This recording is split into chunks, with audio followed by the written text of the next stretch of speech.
Boa noite, já estamos ao vivo. Vamos aguardar um tempinho para os irmãos entrarem no estudo dessa noite. Daqui a pouco vamos iniciar, tá bom? Boa noite, irmã Denise. Já vamos iniciar. Aguardando só mais um minutinho. Boa noite, Joana. Boa noite, Zé Carlos. Saudade dos irmãos todos aí da congregação.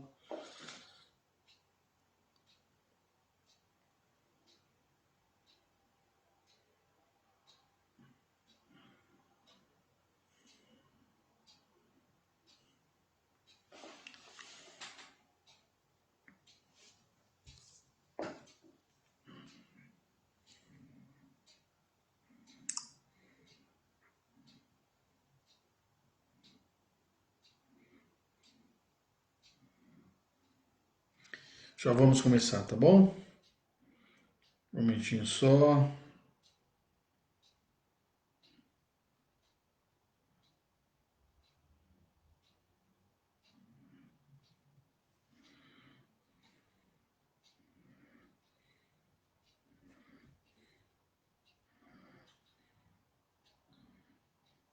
Boa noite, já estamos ao vivo. Vamos aguardar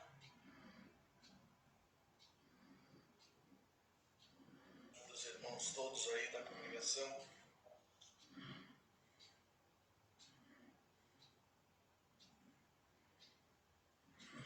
Ok, irmãos. Agora as pessoas já entraram aqui no nosso estudo. Miriam, muito boa noite. Marizene, Deus abençoe. Neildes, Deus abençoe, Neildes. Santa paz do Senhor também para você. Cristina, Deus abençoe. Presbítero Ricardo, boa noite. Deus abençoe, meus irmãos. Vamos iniciar nosso estudo então? Hoje eu selecionei aqui aparecer em vez de compartilhar o estudo, tá bom?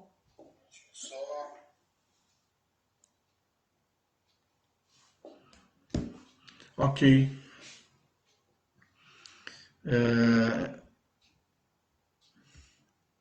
Lembrando também que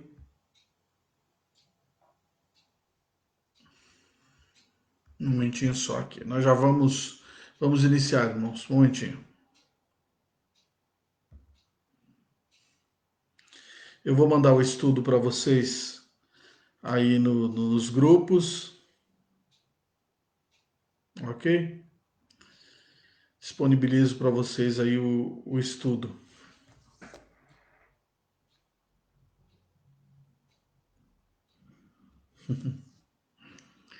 Vamos lá.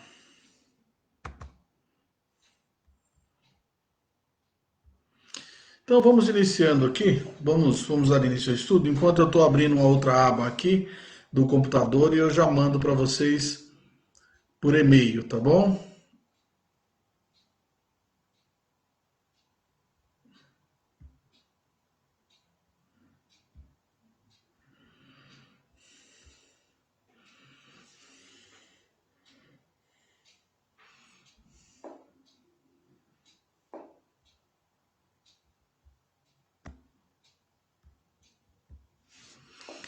Muito bem. Então hoje nós paramos, né, na parte do estudo que tratava sobre o reino de Deus. Fizemos uma introdução novamente sobre a questão do reino de Deus e, e vamos começar hoje, né? Terminamos dessa questão do reino falando sobre o Evangelho de Mateus, que lá fala bastante de reino dos céus, enquanto os outros evangelhos falam mais sobre o reino de Deus, mas não há diferença significativa, porque na verdade é apenas uma expressão que Mateus usa em respeito ao nome de Deus, não é que o judeu evitava falar, evitava escrever, e ele achou por bem assim escrever reino dos céus.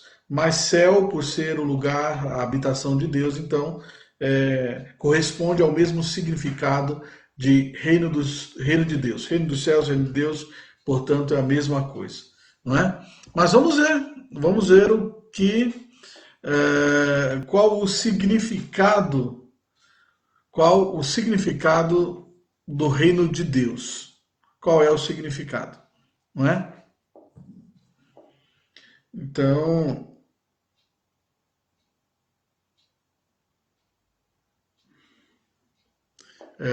não é tarefa fácil definir o reino de Deus. Nós começamos hoje a nossa aula falando assim que não é tarefa fácil definir o reino de Deus. Assim como a palavra hebraica shalom excede o significado em português, né, de paz, a palavra shalom hebraica, que significa, que nós traduzimos por paz, ela tem um significado muito maior do que simplesmente a nossa palavra paz. É uma paz, é uma paz total, é uma paz em todos os sentidos, não é? Não é simplesmente você estar empregado ou você não estar brigado com ninguém. Então, assim também é a questão do reino de Deus. É abrangente o significado dessa expressão reino de Deus, né? A expressão reino de Deus, portanto, tem um significado muito, muito amplo. Ainda que Paulo o defina como parte do sentido, né, é, da significação do que realmente é o reino de Deus. O apóstolo Paulo escreve lá em Romanos 14:17: porque o reino de Deus não é comida nem bebida, mas justiça, paz e alegria no Espírito Santo. Ok? Então, essa é uma das definições do apóstolo Paulo. Mas não é somente isso. Não é somente isso. Mesmo porque em 1 Coríntios capítulo 4, verso 20, ele vai falar novamente sobre o reino de Deus e já com outra definição.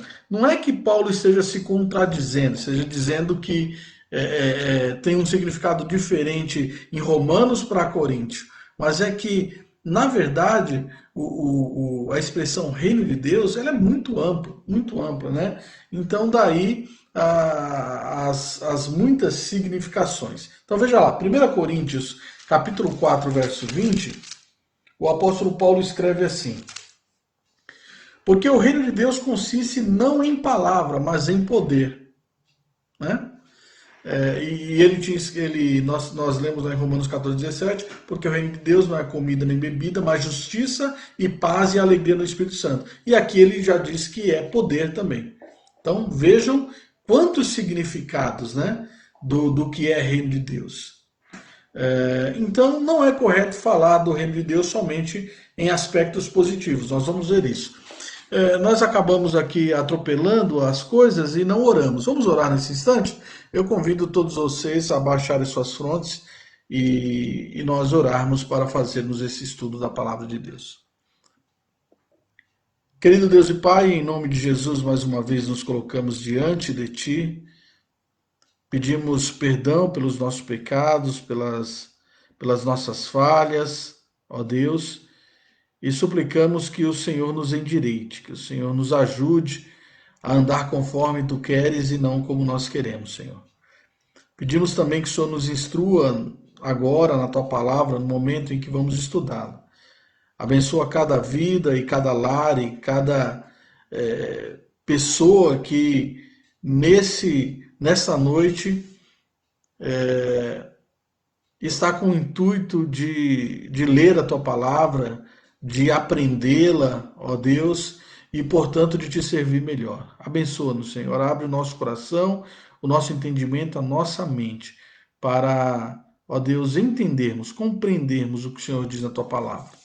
E assim podermos ser melhores servos e servas na Tua presença. Abençoa, dá saúde, dá paz, dá alegria, ó Deus, e dá entendimento. Nós te rogamos e desde já te agradecemos em nome de Jesus pela vida de cada irmão. Amém. Vamos lá então? Estão me acompanhando aí? Como é que estão aí Um momentinho só. Tem dia que estamos fazendo Tudo junto. Aqui, estamos atentos aqui ao...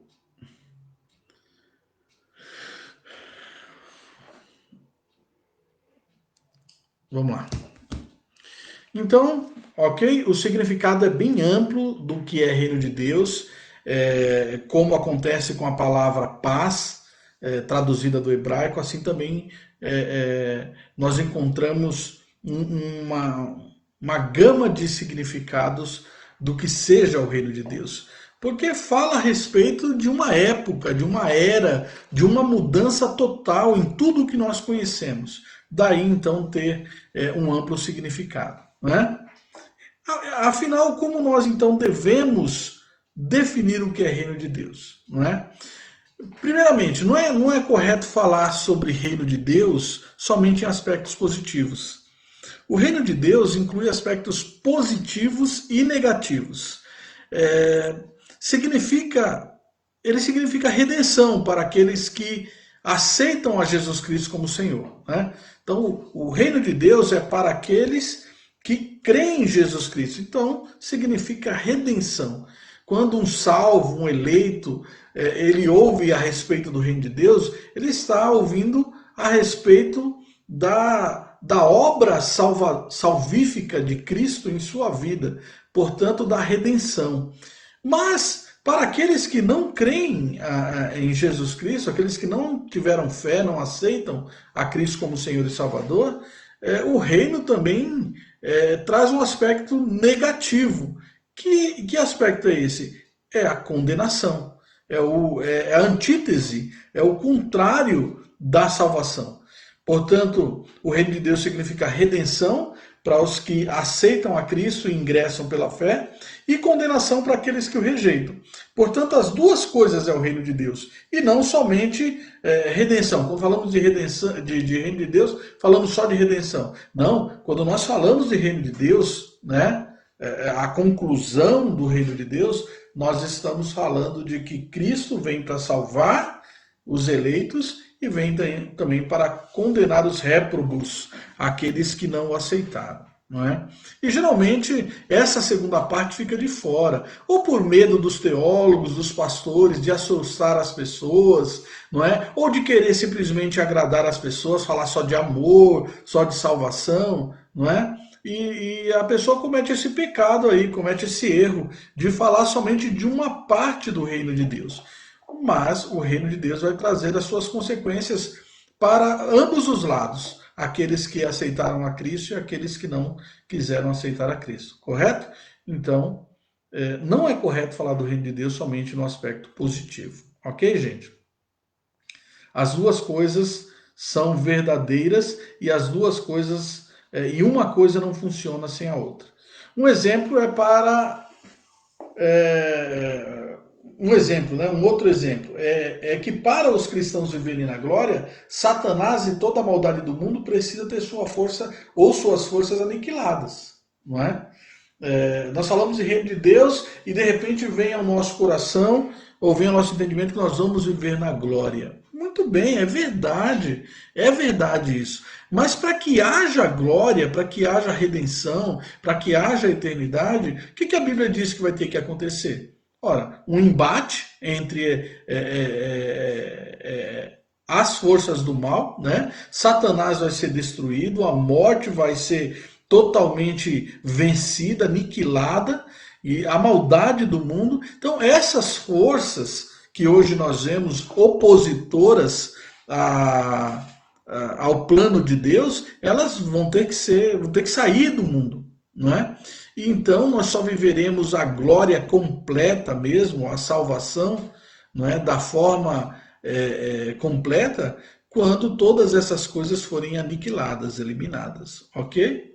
Então aí nós vemos o aspecto positivo do lado do reino de Deus, né, que veio trazer, e o aspecto negativo, que é justamente a condenação das forças do mal e de todos os seus seguidores, né, todos aqueles que são usados por Satanás, são filhos da serpente, não é, a descendência da serpente, que em toda a história humana perturba os filhos de Deus, persegue, mata, entristece, não é? E luta contra tudo aquilo que o reino de Deus veio trazer, ok? Então, pensando desse modo, podemos reparar mais significado às palavras tanto de João Batista quanto de Jesus, quando um anunciava a proximidade do reino de Deus e o outro de que ele já havia chegado, ok? É interessante. O reino de Deus nós encontramos na Bíblia em todos os tempos que eu quero dizer, tempos verbais, né? Nós encontramos no passado, lá no Antigo Testamento, o anúncio, né? O prenúncio, ele já chegou, né? O reino de Deus chega com o seu Redentor, com o Messias, portanto, nós estamos vivendo a época do reino de Deus, mas ele ainda se fará completo, não é? Na volta desse Redentor, na volta de Cristo. E aí sim será eterno, né? Todas as suas benesses e todas as suas consequências, tanto para aqueles que creram em Cristo e viverão na glória, como para aqueles também que não creram, não é? Não agiram pela fé e vão ser também condenados eternamente, ok? Então, vamos ver aí Marcos 1,15. Veja o que João Batista, como ele fala, né? Ele fala da proximidade do reino. E Cristo já fala que ele havia chegado, não é? Porque João Batista ele está no Antigo Testamento. Lembra-se que Jesus falou que João Batista foi um grande homem, né? E o último profeta, não é? Ele está se referindo a João Batista como o último profeta do Antigo Testamento, portanto, mas que o menor no reino de Deus seria ainda maior que João Batista. Mas veja lá, Marcos 1,15.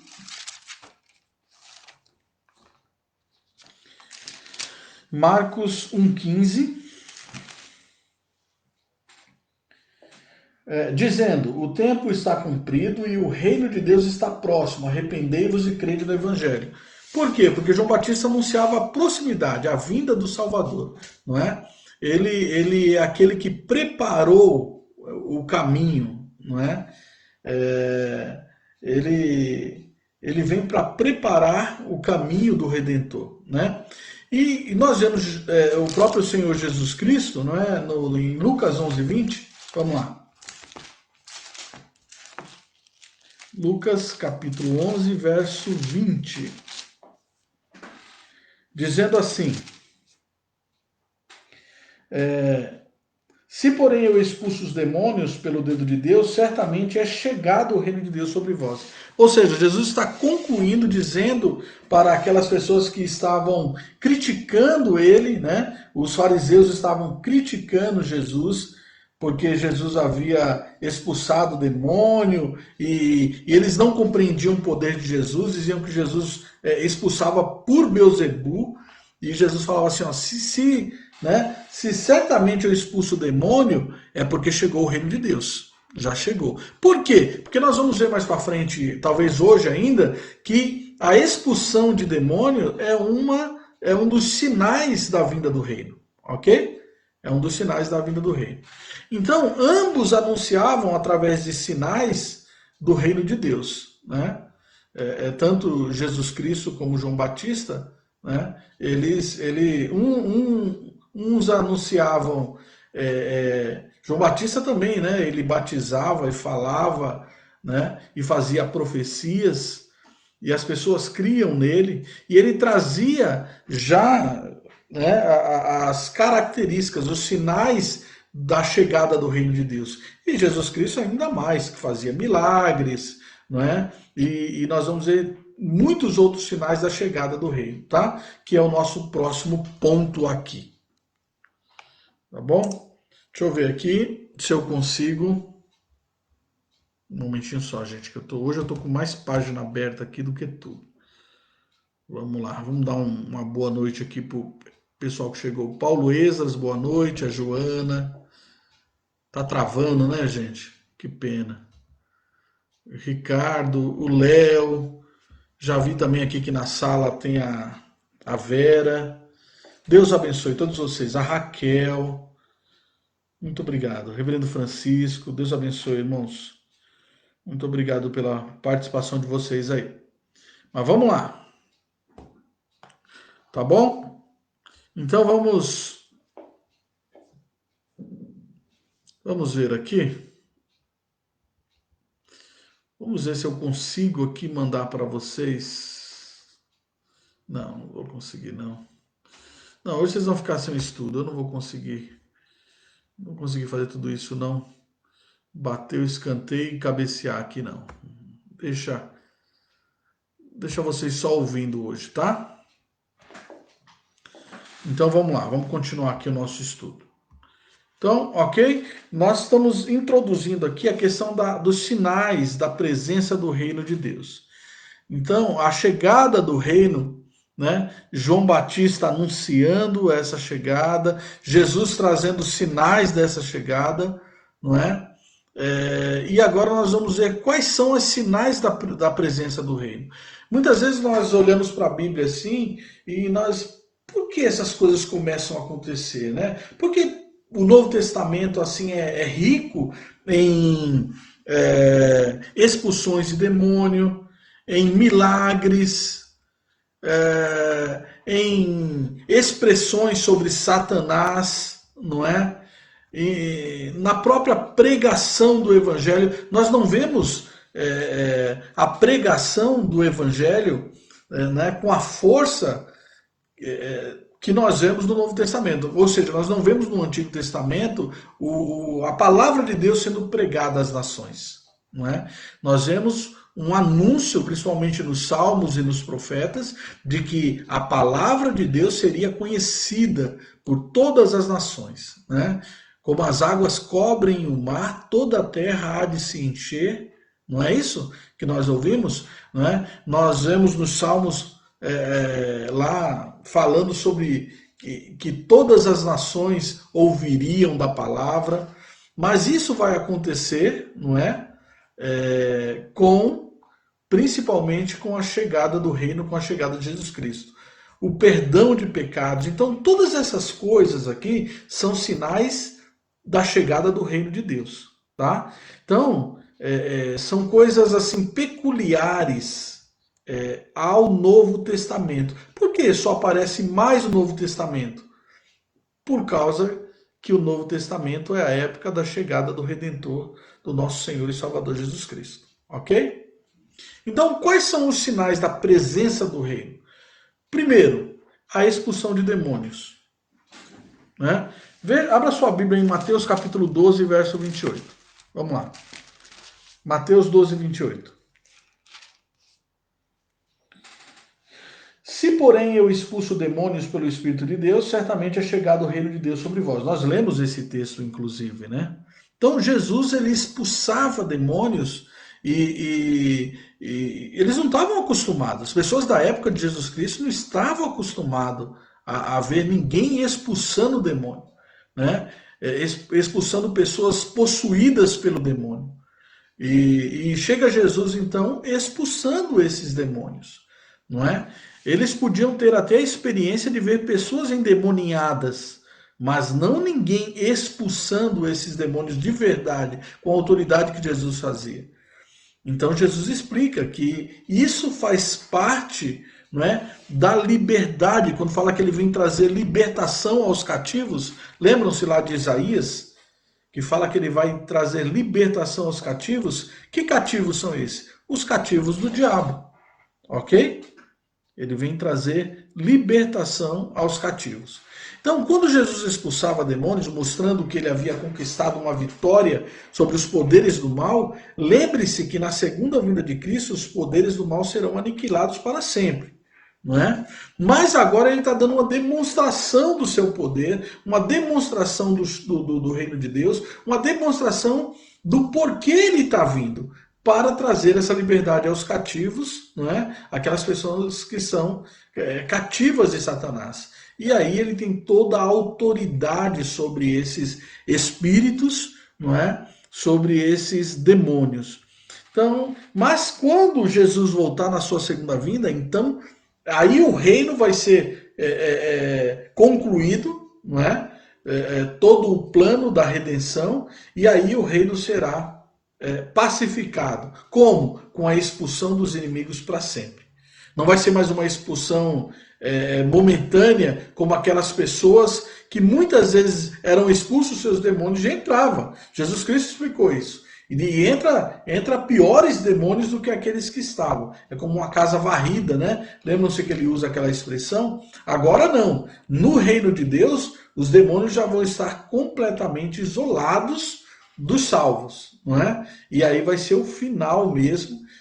Mas, de qualquer forma, essa expulsão dos demônios que se deu na época de Jesus Cristo, né, que os apóstolos também efetuaram essas expulsões, elas vão se findar, porque aí os demônios já vão ser isolados na segunda vinda de Jesus Cristo. Aí eles serão aniquilados, né? O seu poder vai ser aniquilado, não terão mais nenhuma influência sobre os eleitos. Apocalipse 20:10. Por outro lado, esses demônios estarão juntamente com aquelas pessoas que vão para o inferno, né? Quando a gente estudar um pouco sobre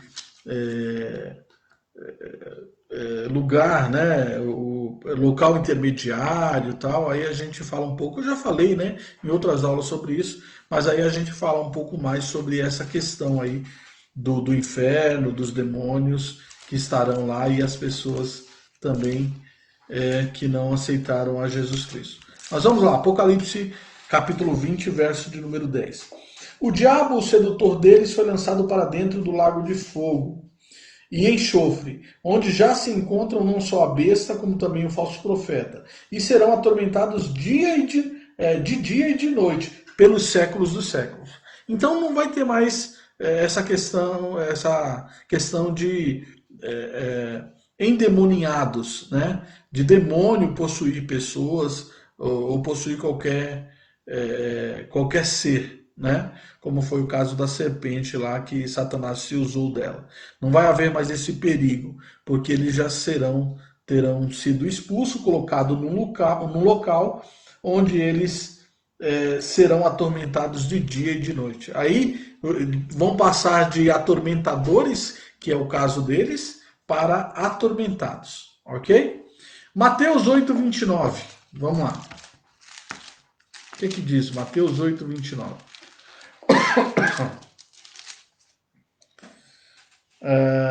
Tendo ele entrado em casa, aproximaram-se os cegos e Jesus lhes perguntou: credes que eu posso fazer isso? Responderam-no: sim, Senhor. Não é isso não. Eu estou lendo 9, né? É o 8, desculpem. Mateus 8:29. E eis que gritaram: o que temos nós contigo, ó Filho de Deus? Viesse aqui atormentar-nos antes do tempo? Né? Então, os próprios demônios já sabem que terão fim e serão atormentados no final, não é? No final do plano de Deus, portanto, na segunda vinda de Jesus Cristo.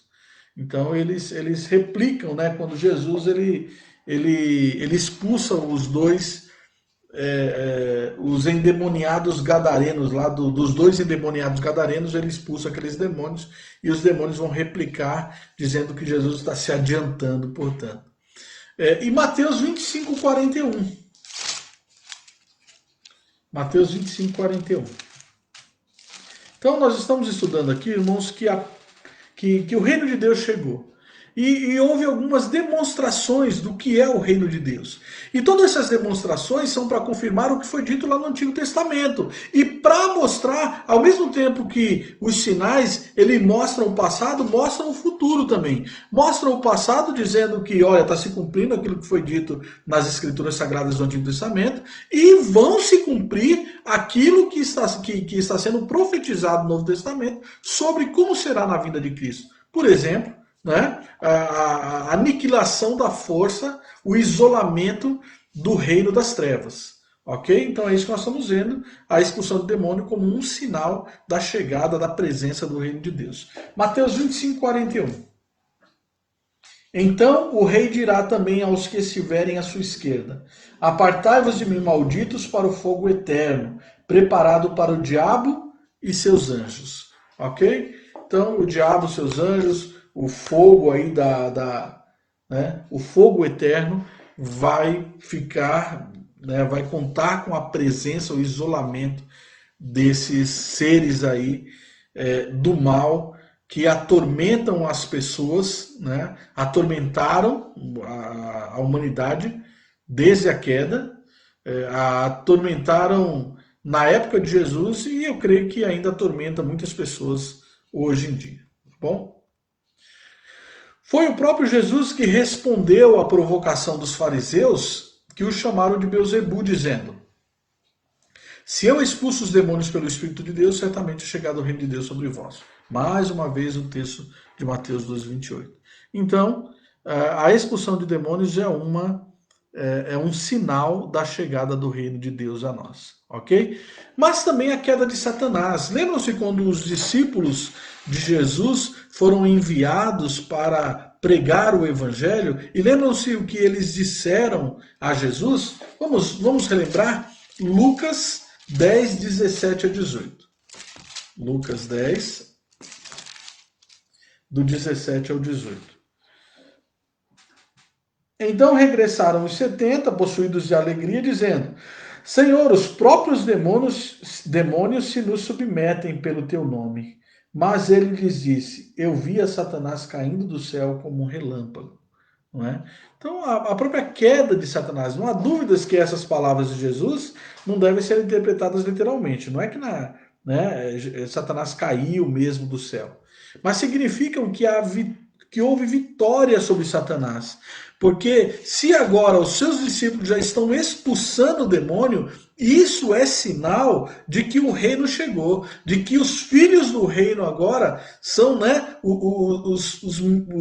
são os menores do reino de Deus, como Jesus disse a João Batista, vão ser maiores do que João Batista. Olha só, né? Então, agora os filhos de Deus podem expulsar, têm poder sobre Satanás e sobre os seus demônios, não é? Os judeus esperavam o fim das eras, né?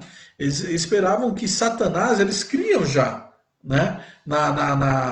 Na queda de Satanás, no poder das trevas, mas eles esperavam isso para o fim das eras, não é? Para quando Deus libertasse Israel. Eu já falei para vocês de que Israel tinha uma interpretação das profecias muito equivocada, né? Sobre o Messias, sobre o reino de Deus, não é? Toda a escatologia de Israel era comprometida pelo próprio pecado deles, né?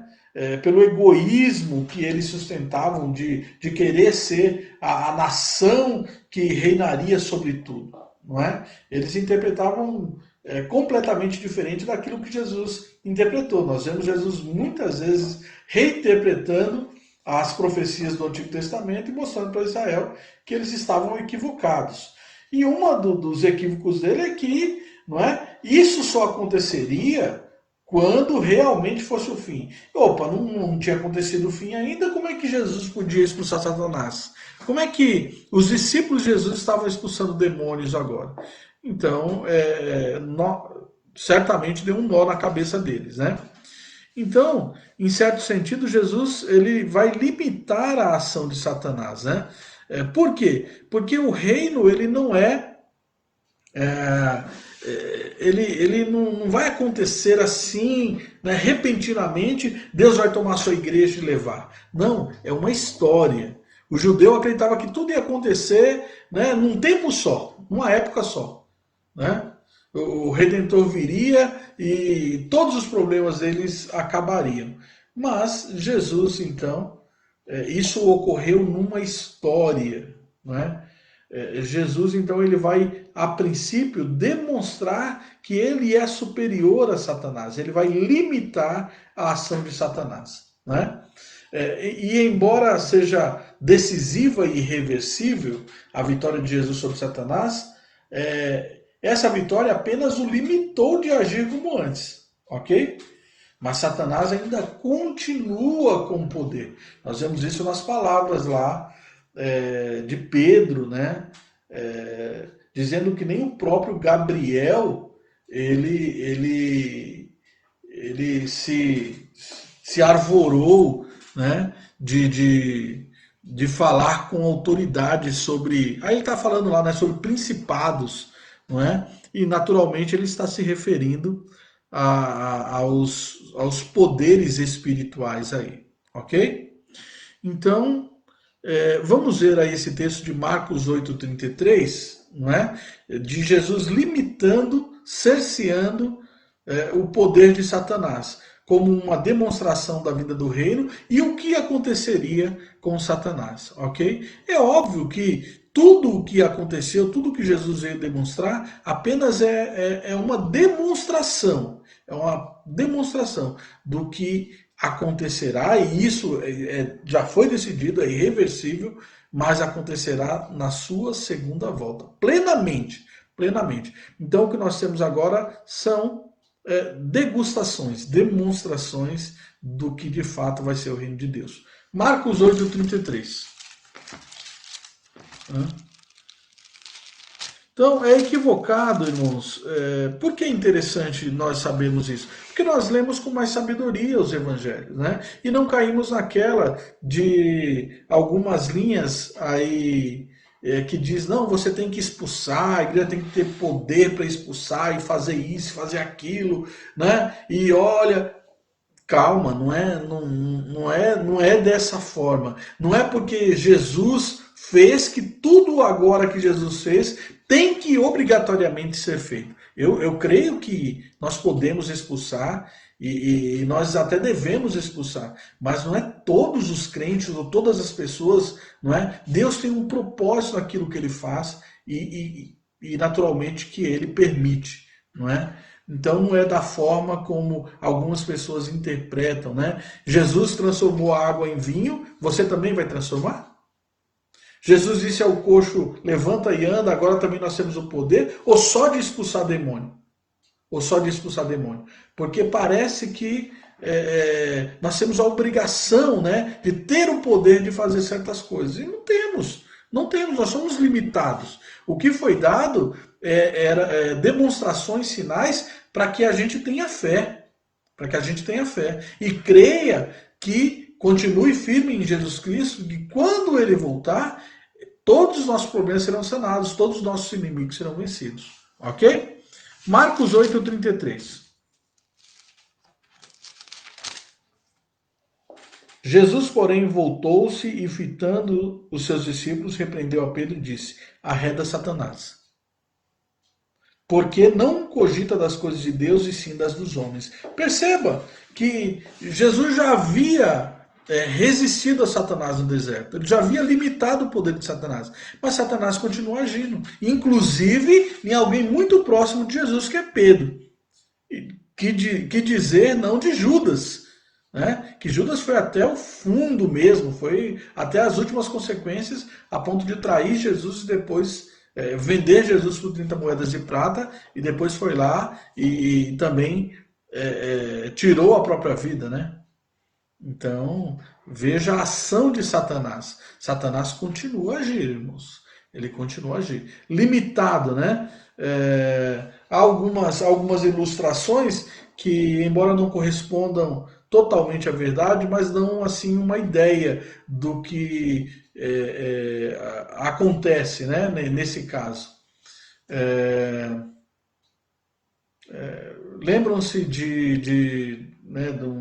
alguém compara Satanás a um cão bravo preso numa corrente, que ele tem um certo grau de atuação, né? Ele pode alcançar até certo local, mas até onde vai a corrente, até onde ele está amarrado, até onde ele está guardado, restringido. Mais do que isso ele não pode fazer. Então, seria uma boa ilustração aí hoje em dia da ação de Satanás e dos próprios demônios. Eles foram limitados com a chegada do reino, com a chegada de Jesus Cristo, o Senhor do reino. Ok? Então, nós vemos aí que o próprio Pedro foi tentado, né? Então Satanás ele pode continuar tentando ainda, tá bom? Lucas 22, verso 3. Lucas 22, 3. Vamos ver lá também.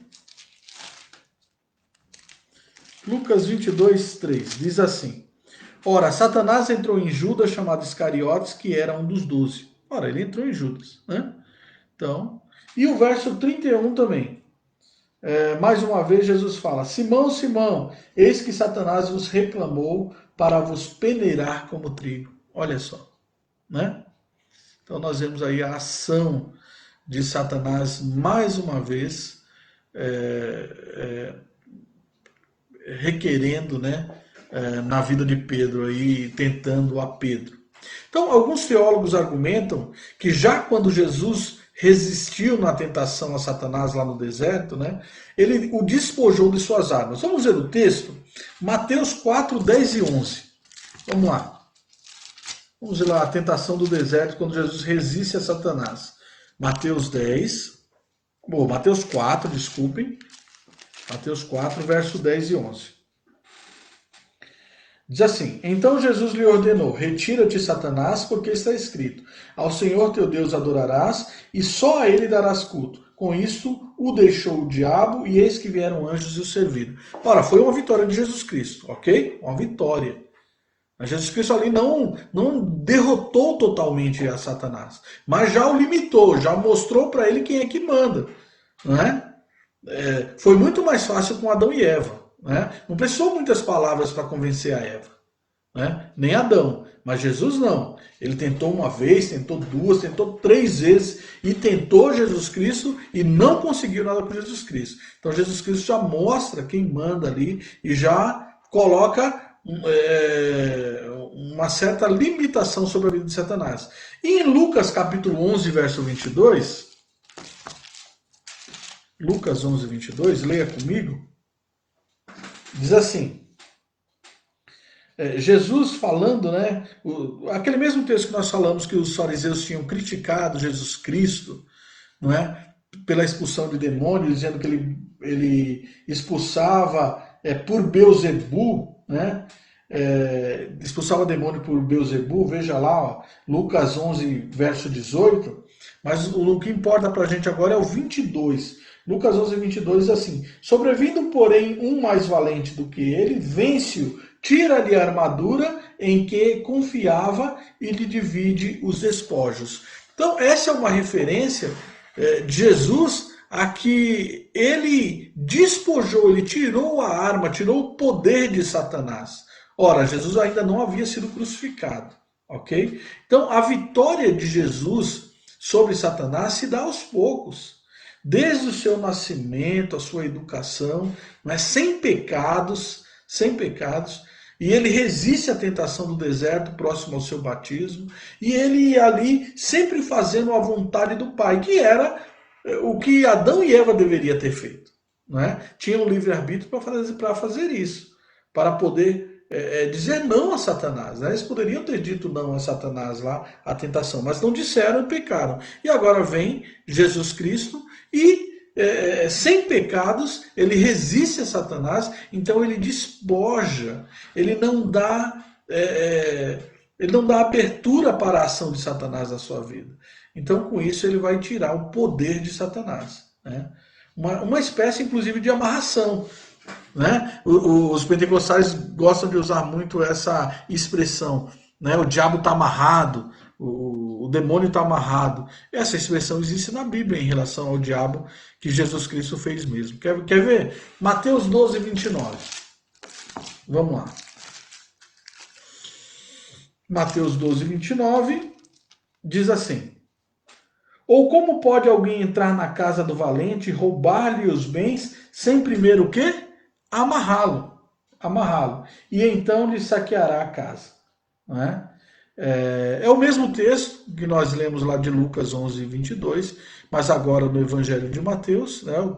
E aqui fala que o valente, que é uma referência a Satanás, ele está amarrado, né? Ou seja, ele foi limitado, o seu poder foi limitado. Mas vamos lá, Apocalipse 22, Apocalipse capítulo 20, verso 2. Diz assim: ele segurou o dragão, a antiga serpente, que é o diabo, Satanás, e o prendeu por 1000 anos. Né? Então, esse aqui pode ser uma referência, não é? O milênio no Apocalipse para nós amilenistas, nós cremos que o milênio é a época em que da igreja, é a época em que a igreja vive, é a época, é a história a partir de Jesus Cristo, que Jesus Cristo vai limitar, ele vai amarrar, portanto, o dragão, né? Isso não quer dizer que Satanás ainda não tenha nenhuma influência sobre a humanidade, não tenha nenhuma ação sobre a, a humanidade. Ele tem ainda, mas com um poder agora bem mais limitado do que aquele que ele tinha antes da vinda de Jesus Cristo. Ok? Então é isso que significa aí. Então, quando Jesus, voltando, né? Jesus restringe as atividades de Satanás, vamos assim dizer. Então, quando Jesus fala da queda de Satanás, vamos lá, voltar lá, Lucas 10, 17 a 18, né? Os discípulos de Jesus voltaram todo empolgado, porque eles tinham poder para expulsar demônio. Olha só que coisa fascinante, né? Quem que não quer ter, né? Falar para o diabo assim, olha, cala-te, ele se cala, sai, ele sai. Esse era o poder dos discípulos de Jesus que ele enviou lá os 70. Né? E eles chegaram todos eufóricos. O verso 17 lá de Lucas 10 diz: então regressaram os 70, possuídos de alegria, dizendo: Senhor, os próprios demônios se nos submetem pelo teu nome. Mas ele lhes disse: eu via Satanás caindo do céu como um relâmpago. Né?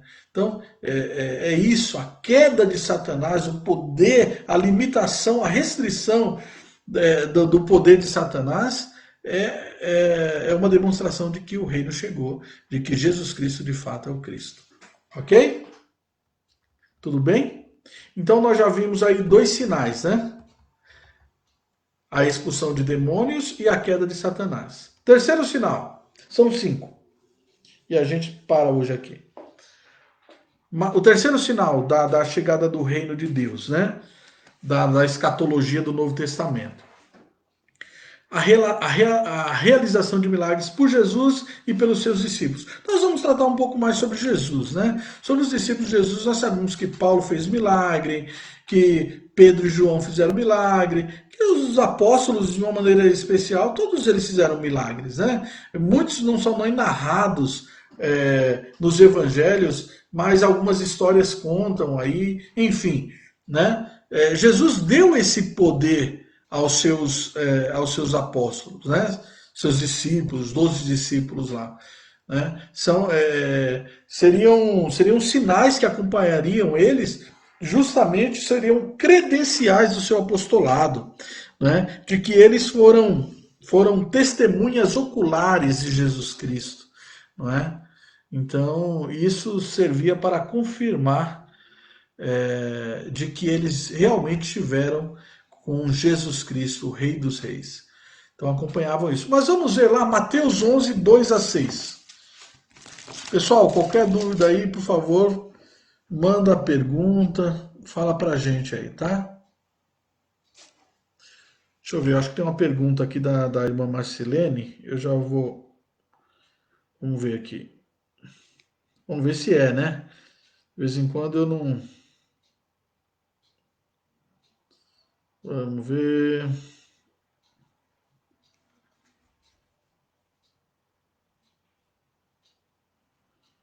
Ah, sim.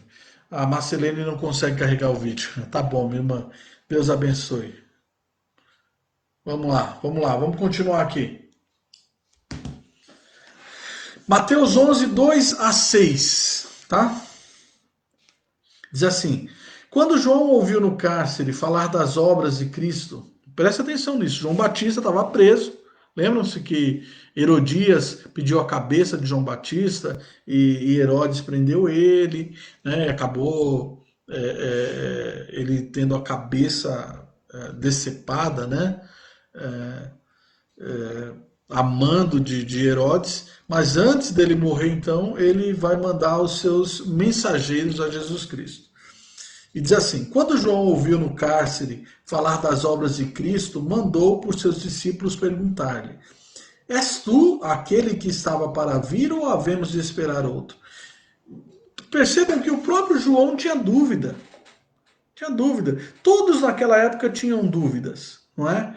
Por quê? Porque já havia passado muito tempo das promessas, né? Era uma coisa que eles estavam esperando, não é? E eles confundiam, já tinham vindo muitos em nome do Messias, dizendo-se que era o Messias. Jesus Cristo vai falar sobre isso. Muitos vieram dizendo que era o Messias, mas eram charlatões, não é? Que fraudavam milagres, que faziam coisas assim, mas Jesus não, né? Aí ele vai mandar perguntar-lhe, seus discípulos perguntar-lhe: és tu aquele que estava para vir ou havemos de esperar outro? E Jesus respondendo disse-lhes: ide anunciar a João o que estáis ouvindo e vendo.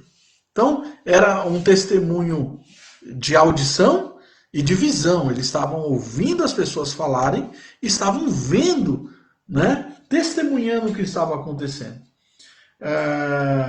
Os cegos veem, os coxos andam, os leprosos são purificados, os surdos ouvem, os mortos são ressuscitados e aos pobres está sendo pregado o quê? O evangelho.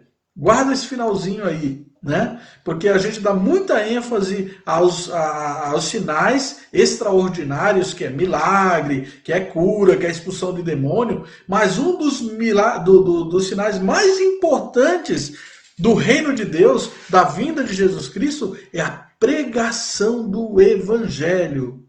A pregação do Evangelho. Ok?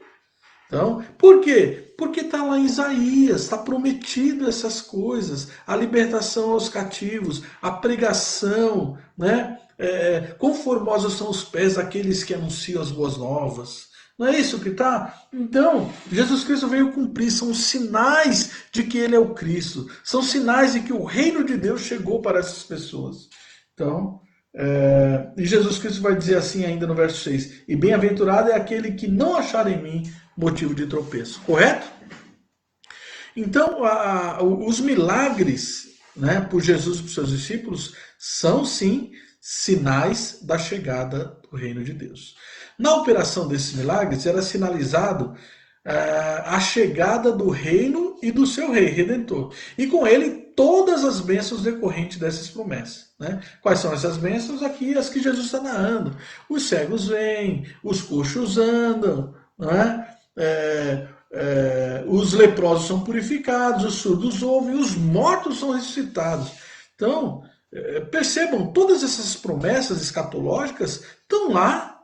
Estão lá. Então, quando a gente vê aqui no Novo Testamento, o pessoal fala: Jesus ressuscitava, Jesus curava, olha, porque Jesus, e não faz o link com a escatologia do Antigo Testamento, que era o sinal, né? Por quê, irmãos? Porque qualquer pessoa podia se passar por Jesus se não trouxesse os sinais, né? Chega alguém na sua casa e fala assim: não, eu sou polícia, eu sou policial. O que identifica um policial?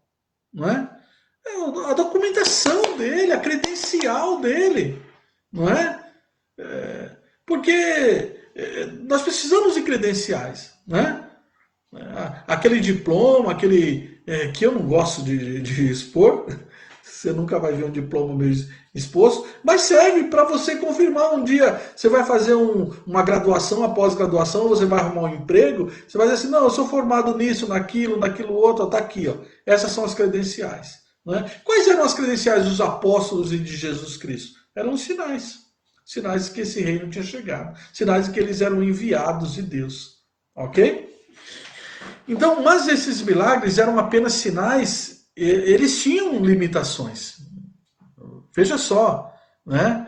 As pessoas que Jesus curou, os leprosos, os coxos, né? Os enfermos, os endemoniados, até os ressuscitados. O que aconteceu com eles? Todos eles provavelmente adoeceram novamente, tiveram outras doenças, né? Tiveram tristezas, angústias na vida e morreram. Ninguém está vivo. Então são sinais, né? São experimentos, são demonstrações da vinda do reino e não são propriamente o reino de Deus. Por quê? Porque no reino de Deus não haverá mais doença, não haverá mais endemoniado, não haverá mais coxo, não haverá mais morto. Percebe?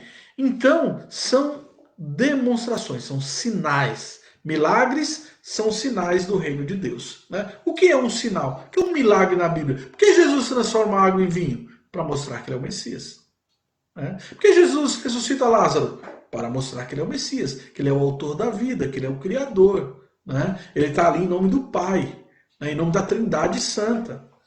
Né? São demonstrações, são exposições das credenciais. Ele está expondo as suas credenciais, dizendo para que veio, por que veio, quem é ele, não é? São com essas credenciais que as pessoas vão crer, não é? Hoje nós temos o próprio Evangelho do nosso Senhor Jesus Cristo, que nós podemos conferir que tudo que está escrito é verdade e de fato se comprova. Né? Então é uma credencial, mas enfim, né?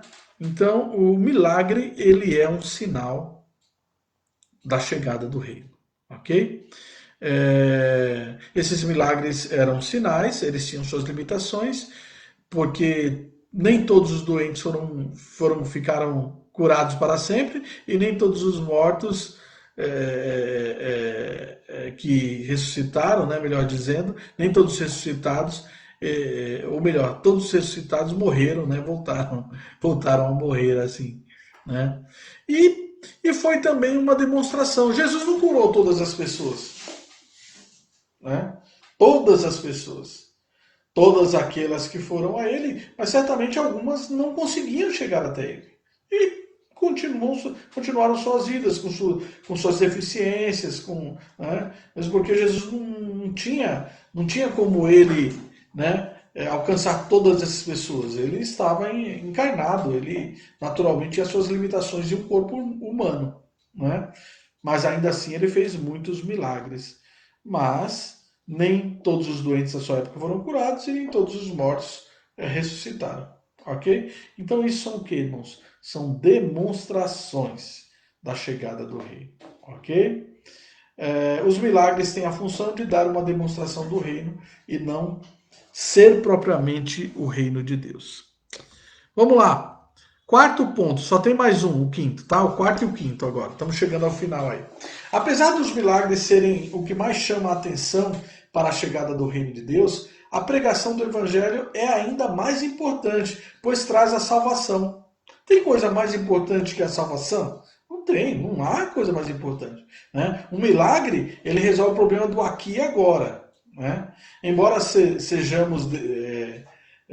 nós damos bastante valor a essa vida, todos dão, é natural, mas a salvação ela perdura para a eternidade. Ela vai além dessa vida. Então, a pregação do evangelho é um sinal espetacular, maravilhoso, imensurável, né?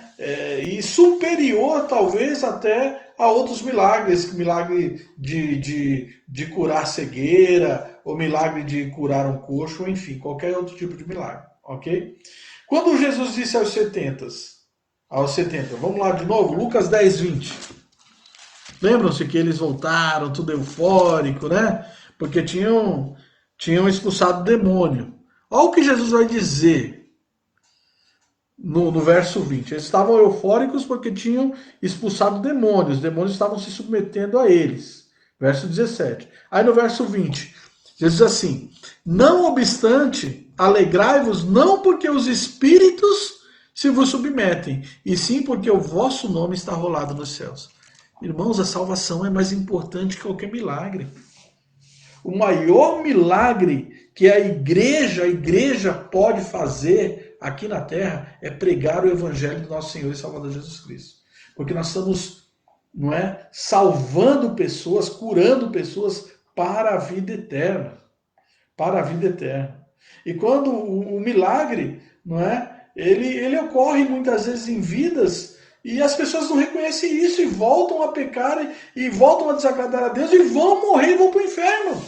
Não é? Nós vemos isso lá na passagem dos 10 leprosos. Quantos voltaram para reconhecer, para adorar a Deus? Um apenas. 9 foram curados, não é? 9 tiveram aquela fé momentânea, aquela fé pontual, não é? E foram curados. Mas apenas um reconheceu que Jesus Cristo era o Salvador e, portanto, foi curado. Então, o mais importante dos sinais é a pregação do Evangelho. Não tenha a menor dúvida, porque é essa pregação que salva, é essa pregação que prepara as pessoas para o reino na sua maior significação, na sua totalidade, na sua resplandecência. É a pregação do Evangelho e não o milagre em si. Né? Jesus, com essas palavras, né? Alegrai-vos não porque os espíritos se vos submetem, e sim porque o vosso nome está rolado nos céus. Ele estava restaurando o senso de prioridade. Né? Ah, como seria bom se alguns apóstolos é, atuais, alguns bispos, alguns missionários lessem essa passagem com esse entendimento, com essa sabedoria que hoje Deus nos dá, não é? Seriam restaurados o senso de prioridade. Muitas vezes nós vemos nessas megas igrejas esses apóstolos e pregadores cinematográficos aí, televisivos, né? Que o que importa para eles é o milagre, é aparecer, a exposição. Que nada. Né? O importante é quantas ovelhas do seu rebanho vão para o céu. Né? E se uma desviar, você deixa 99 lá não é? No aprisco e sai em busca daquela, porque uma alma é preciosa. Né? A festa nos céus quando um pecador se arrepende. Não é isso que diz a palavra de Deus, irmãos? Não é isso que diz a palavra de Deus? Então a pregação do Evangelho é o maior sinal do, da chegada do reino de Deus até nós, do reino dos céus. Né? Então Jesus chama os seus discípulos, tira aquela empolgação e diz assim, ó, vocês têm que estar felizes é porque vocês são salvos. Não é porque vocês estão levando salvação, não é porque vocês estão expulsando demônio. Expulsar demônio é importante, mas pregar o evangelho é mais importante ainda. Também é significativa a resposta que Jesus deu aos discípulos de João Batista, ressaltando por último a pregação do evangelho aos pobres. Lembra-se que eu falei, ó, guarda aqui a pregação do evangelho, né? Geralmente, principalmente no discurso hebraico ou de um judeu, o que é mais importante é deixado por último. O ocidental, nós ocidentais, nós colocamos o mais importante no início, geralmente. Né? Parece que nós somos mais apressados de falar logo, né? As coisas para os outros. Alguns escritores de livros, e aí também americanos, ocidentais, eles deixam o melhor por último.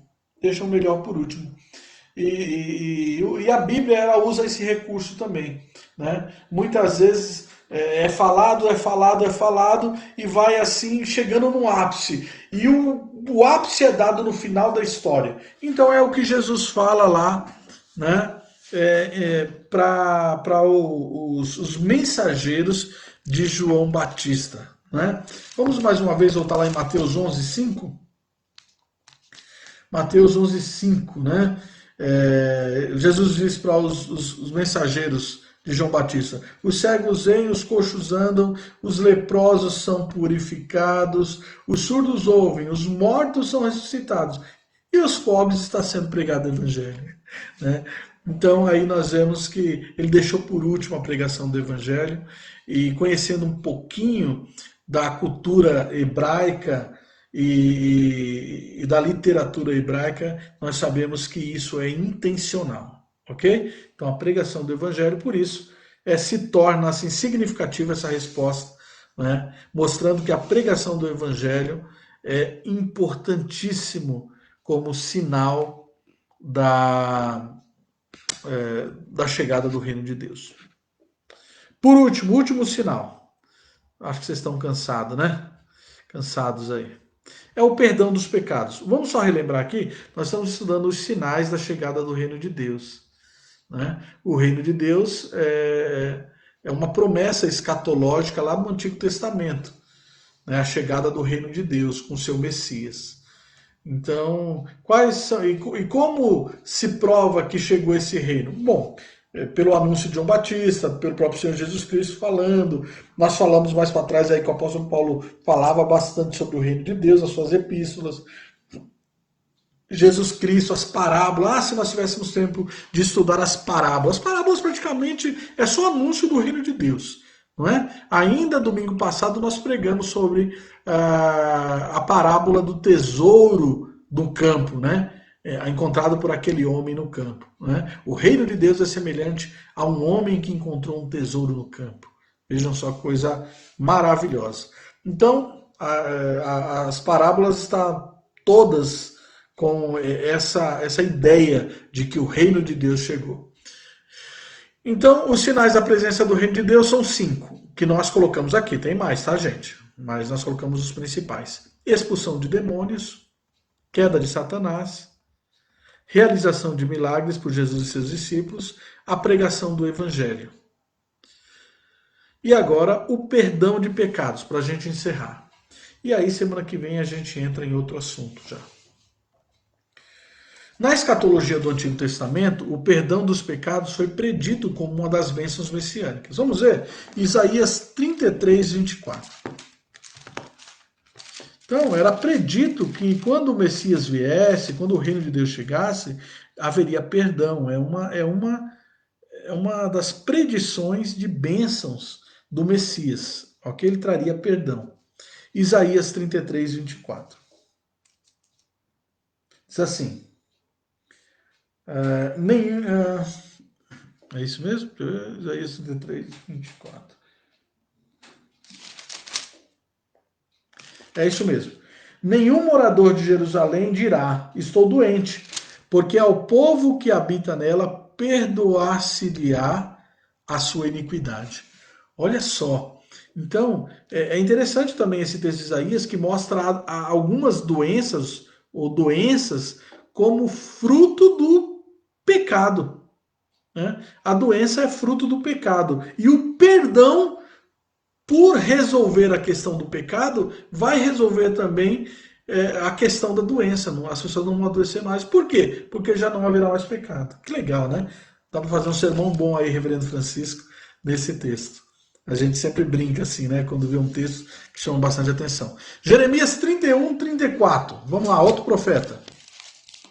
Então, o que nós estamos vendo? Que as predições sobre perdão estavam nas bênçãos messiânicas, né, que acompanharia aí o Messias como prova da chegada do reino, né, a chegada do Messias. Jeremias 31, 34. O que diz? Não ensinará jamais cada um ao seu próximo, nem cada um ao seu irmão, dizendo, conhece ao Senhor, porque todos me conhecerão, desde o menor até o maior deles, diz o Senhor. Pois perdoarei as suas iniquidades e dos seus pecados jamais me lembrarei. Olha que interessante também, a ignorância é fruto da entrada do pecado. Lá nós já conheceremos o Senhor, não vai precisar ninguém ficar ensinando sobre o Senhor. Olha que maravilha, não é? Então, não vai precisar ensinar mais sobre o Senhor. Nós conheceremos o Senhor. O que nos limita a conhecer o Senhor é o nosso pecado também. Vamos lá. Miqueias 7, 18 a 20. Eita, será que tem na Bíblia esse livro aí de Miqueias? Vamos lá? Miqueias 7, 18 a 20. Quem, ó Deus, é semelhante a ti, que perdoas a iniquidade e te esqueces da transgressão do restante da tua herança? O Senhor não retém a sua ira para sempre, porque tem prazer na misericórdia. Tornará a ter compaixão de nós, pisará aos pés as nossas iniquidades e lançará todos os nossos pecados nas profundezas do mar. Mostrará a Jacó a fidelidade e a Abraão a misericórdia, as quais jurasse a nossos pais, desde os dias antigos. Ok? E por último, Zacarias 13, 1. Vamos lá? Zacarias, capítulo 13, verso 1. Vamos lá. Naquele dia haverá uma fonte aberta para a casa de Davi e para os habitantes de Jerusalém, para remover o pecado e a impureza. Então é perdão também, né? Porque o perdão ele só o pecado só é removido através do perdão. Tá certo, gente? Então, né, lá no Antigo Testamento, o perdão de pecados foi predito como uma bênção messiânica. Jesus, além de pregar acerca do perdão, ele concede o perdão, o que era de prerrogativa divina no conceito judaico. E eles estavam certos. Né? Estavam certos. Só que quando eles veem Jesus humilde, aquela pessoa, eles não identificam Jesus com Deus. Né? Então, perdão, como nós já vimos em alguns textos aí, era prerrogativa divina. Mas ainda vamos ver outros textos. Isaías 43, 25. Vamos lá, estamos terminando aqui. Mais um pouquinho de paciência aí.